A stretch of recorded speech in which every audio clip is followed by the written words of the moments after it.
Alors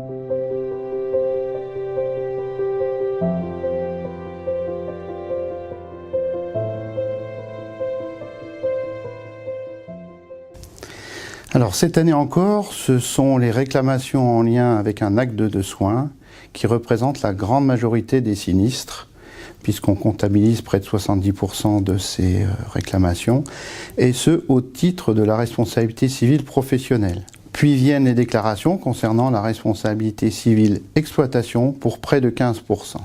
Suivent les demandes d'indemnisation au titre de la garantie dommage aux biens, un peu plus de 8%, et les déclarations qui mobilisent les services de la protection juridique, un peu moins de 7%.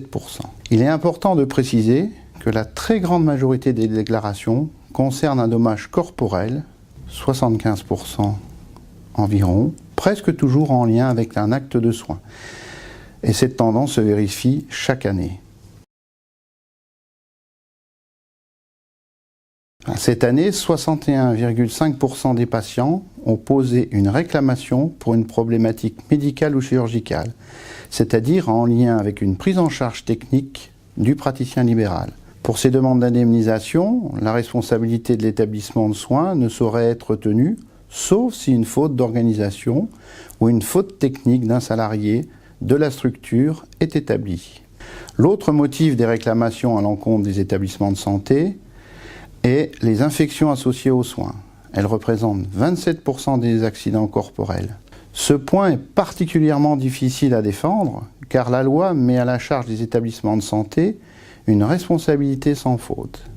C'est un régime juridique favorable aux victimes et qui a pour effet d'inverser la charge de la preuve.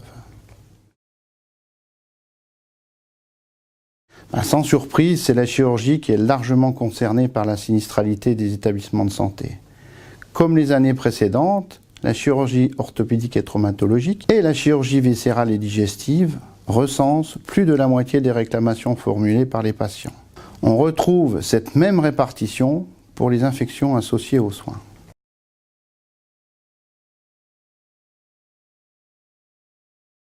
Malheureusement non, les chiffres 2017 qui marquent une hausse significative des infections, montrent que rien n'est gagné pour cette thématique importante de la sécurité des soins.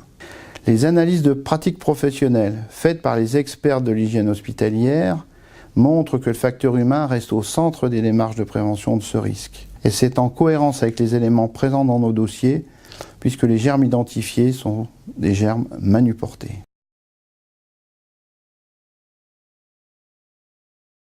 Non, comme les autres années, la demande indemnitaire reste la seule motivation des procédures initiées par les patients, à quelques rares exceptions.